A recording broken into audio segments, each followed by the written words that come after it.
Maraming salamat sa inyong lahat. I love you, Quezon City!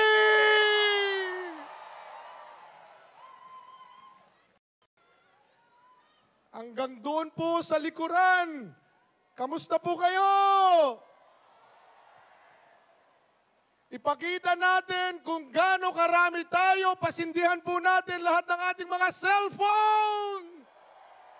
Lalo na doon sa likuran para makita kayo. May libreng charger dito.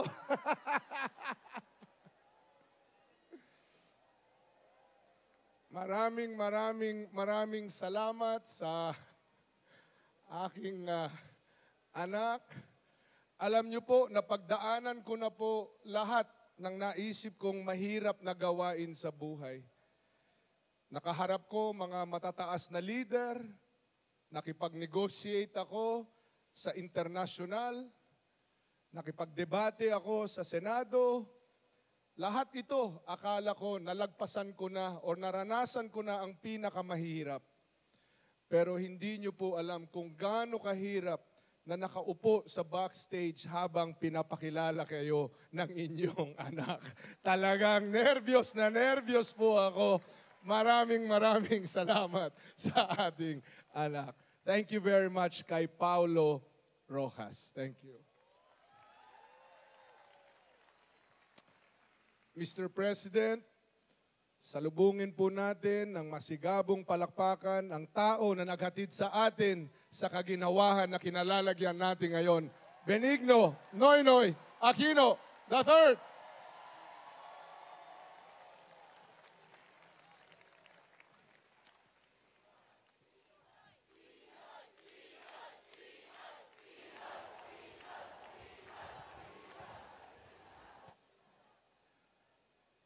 Big man of the Senate, Mr. Senate President Frank Drilon.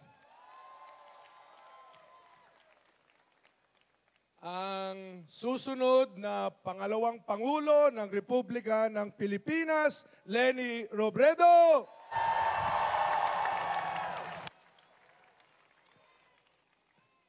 Ang Speaker ng Kamara de Representante, Sani S.B. Belmonte. Kay Mayor Bistek Bautista, palakpakan po natin. Vice Mayor Joy Belmonte. Sa ating mga kongresista na naandito, palakpakan po natin silang lahat. Sa ating mga kandidato sa pagkasenado, sa ating mga iba pang mga mayors, local government officials, sa inyong lahat po, magandang gabi at maraming salamat sa napakainit na pagsalubong po ninyo sa Daang Matuwid ngayong gabing ito.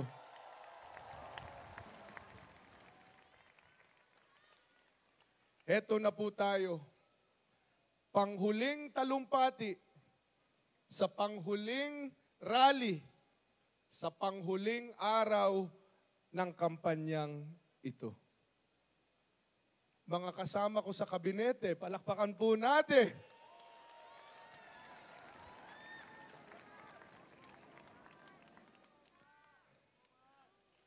Salamat.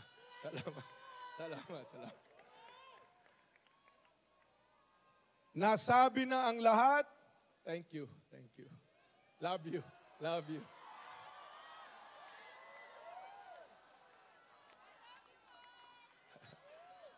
you.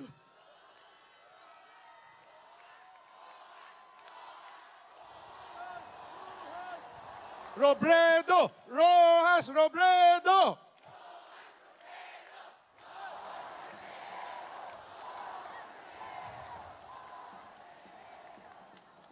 Excuse me.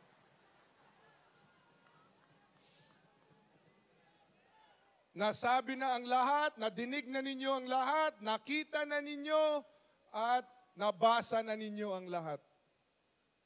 Nandito tayo ngayon.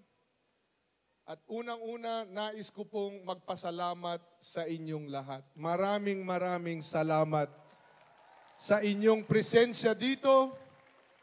At nais ko rin pong magpasalamat sa ating mga kababayan sa buong Pilipinas. Lahat po ng mga sumalubong sa amin ni Lenny, nakipagkamay, yumakap, sumuporta, kumupkop sa amin itong nakaraang mga buwan na ito. Hindi naging madali ang ating laban, pero nandun sila sa init ng araw, sa maagang maaga, gabing-gabi, sa lahat po ng mga gawain, ang lahat po na nananalig sa daang matuwid, lahat po na nagtitiwala sa malinis, sa tapat na pamamahala, nandun po sila, nandito po kayo. Maraming salamat sa inyong lahat. Ang totoo po ay talagang nakakataba ng puso, nakakapalakas ng tuhod. At damang-dama po namin sa init ng inyong pagsalubong sa amin ang sinseridad ninyo na ipaglaban, ipagpatuloy ang daang matuwid na kinalalagyan natin ngayon.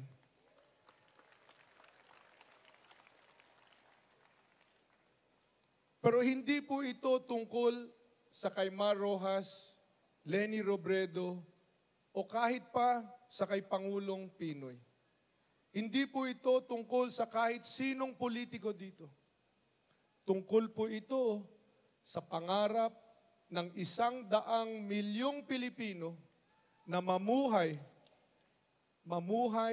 na may dangal, na may pag-asa at may katiyakan. Yan ang dahilan kung bakit nandito tayo ngayon.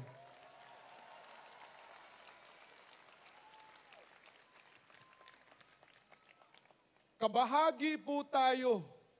We belong to a long line of patriots, mga nagmamahal sa ating bansa.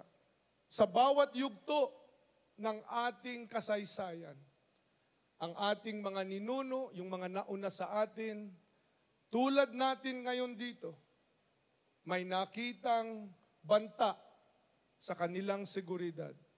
May nakitang hamon. Kahit ano pa, tumayo sila, nanindigan sila, nilabanan nila.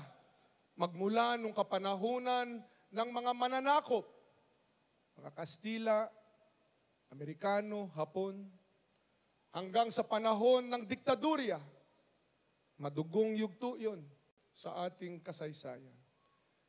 Nung nakaraang 2004, 2005 hanggang 2010, pinaglaban natin yung katiwalian, kinontra natin yung pagsisinungaling, yung pagnanakaw ng ating kaban ng bayan. Sa bawat yugto ng ating kasaysayan, mga Pilipino, ordinaryong Pilipino, mga mamamayan ng ating inang bayan, tumayo, nanindigan at ipinaglaban ang ating bukas. At ngayon, nandito tayo. Pinaglalaban natin ang ating bukas. Pinaglalaban natin ang pagpapatuloy ng kinalalagyan natin ngayon. Huwag nating kalimutan na malayo na ang narating natin.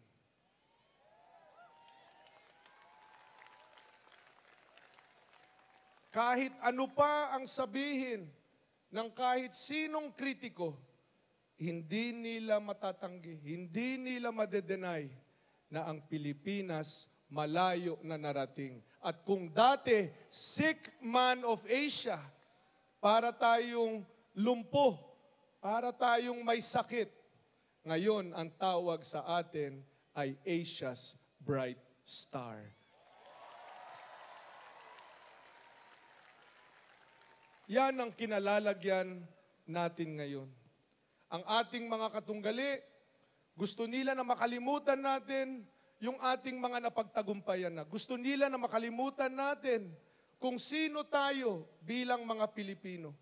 Gusto nila na mag-U-turn tayo, bumalik tayo sa zero. Susunugin nila, sisirain nila lahat ng mga pinaghirapan natin itong nakaraang 6 na taon na ito. Pero hindi tayo papayag. Nandito tayo para labanan sila.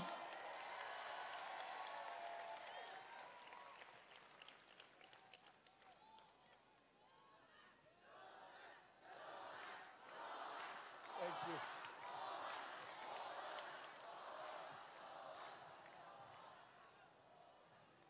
Pero alam nyo, itong nakaraang 6 na taon, pundasyon pa lang ito.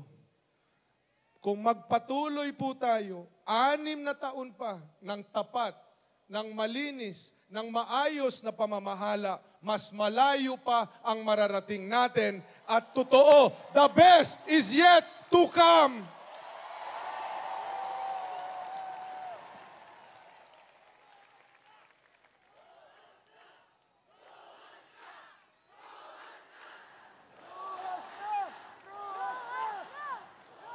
Salamat.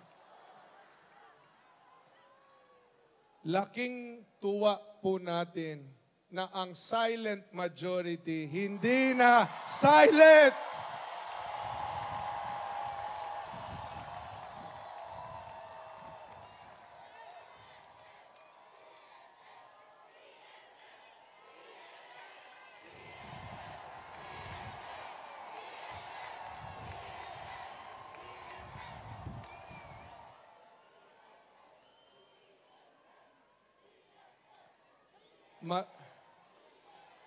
Maraming salamat sa inyong kabayanihan.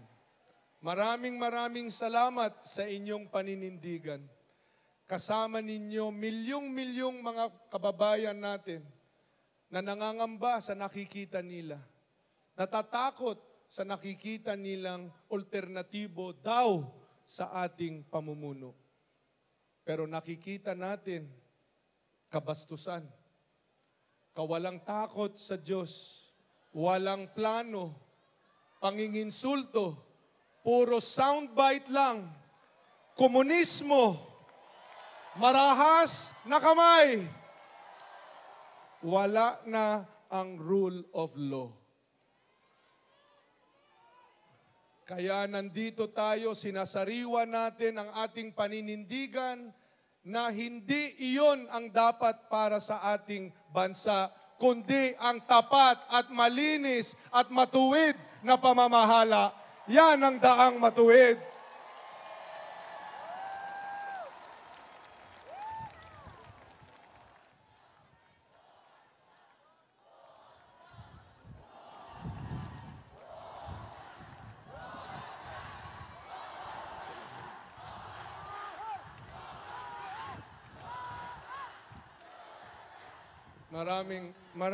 Maraming salamat. Nais kong malaman ninyo, napakatamis pakinggan yung pangalan mo na isinisigaw ng mga kababayan mo. Subalit, matingkad sa kaisipan ko, malinaw na malinaw sa akin, hindi po ito para sa akin. Ito po ay sinisigaw ninyo dahil instrumento po ninyo ako, si Lenny, lahat po kami para maisakatuparan ang inyong pangarap para sa inyong pamilya.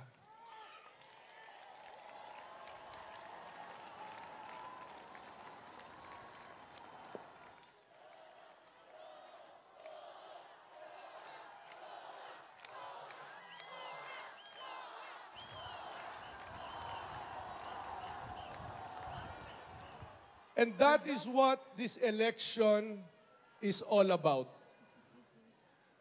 Yung mga nagnanais, salamat.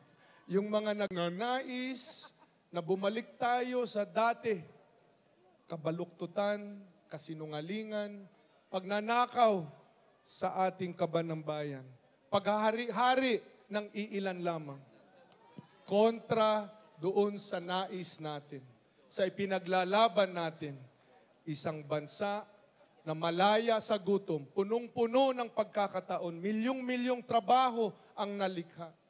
Isang bansa na malaya sa takot. Kung magkasakit ka, kung may nangyari sa iyo, alam mo, maaasahan mo, tiyak ka na ang pamahalaan mo ang siyang resback mo.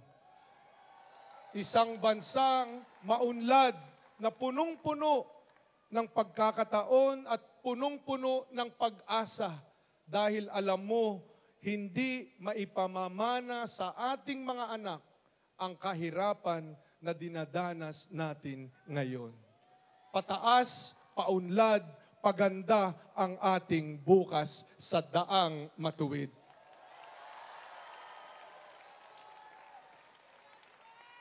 Hindi naging madali itong kampanyang ito. Lahat ng mga panginginsulto, paninira, kabaluktutan, ang hinagis laban sa atin. Akala nila, masisira nila ang ating tiwala sa isa't isa. Pero, nakikita natin, nandito pa rin tayo. Nakadilaw pa rin tayo. Malakas pa rin tayo. At lalong lumalakas tayo, mananalo tayo.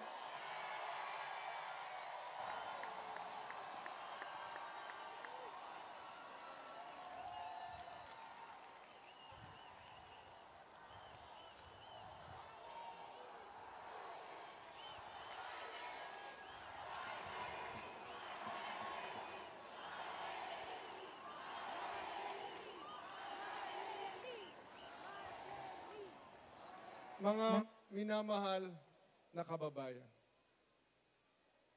mga Pilipino tayo, dakila ang ating lahi. Mababait tayo, may takot tayo sa Diyos, may malasakit tayo sa kapwa, may respeto tayo sa isa't isa. Tinuturo natin sa ating mga anak, anak, gawin mo ang tama sa abot ng iyong makakaya. Tulungan mo ang mga nangangailangan ng tulong. Gawin mo ang lahat para maiwan mo sa mas maayos na kalagayan ang bayan mo kaysa sa nadatnan mo. At higit sa lahat, huwag kang susuko. At hindi tayo susuko dahil itong laban na ito ay dapat lang na ipaglaban. This is the good fight. This is the fight of our lives. This is the fight that defines us as a generation. This is the fight that brings us to a better future. Kaya alam ko po,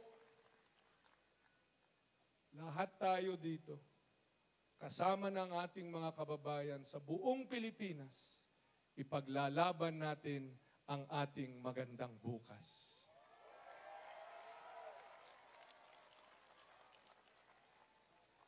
Bago po ako magtapos, nais ko pong magpasalamat muli sa inyong lahat. Pinakamalaking karangalan ko na bitbitin ang ating bandila, ang ating ipinaglalaban na ipinagkaloob po ninyo sa akin itong mga araw na ito.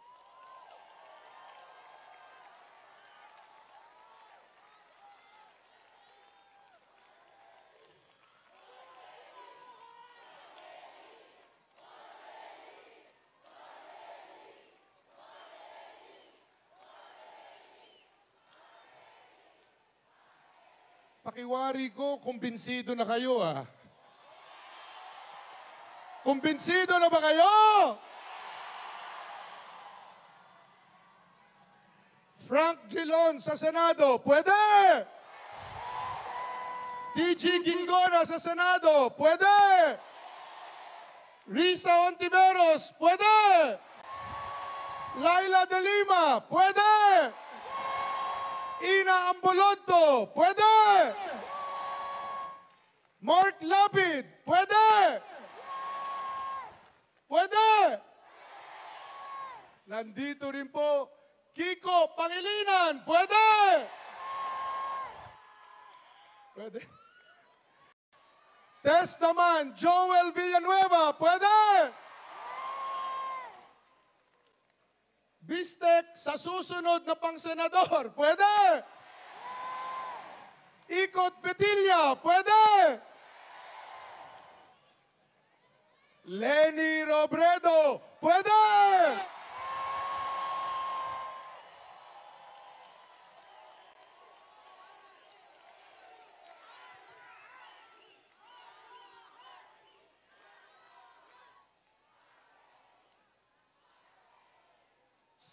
Mga kababayan, sa Lunes, 9 ng Mayo,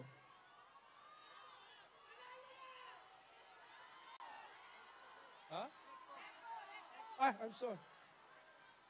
Ralph Recto, pwede!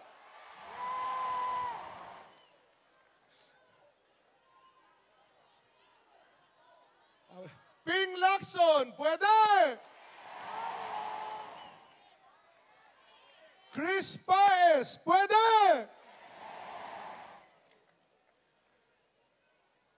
May nakalimutan ba ako?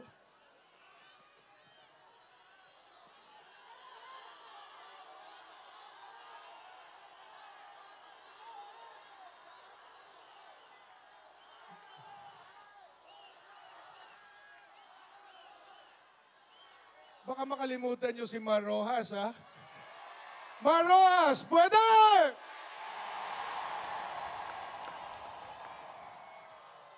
Sa 9 ng Mayo, samahan nyo kami ni Lenny. Samahan ninyo ang daang matuwid. Ipanalo na natin ito para sa bayan, para sa bukas, para sa inang Pilipinas. Maraming salamat. Magandang gabi po sa inyong lahat. Pagpalain nawa tayo ng buong may kapal.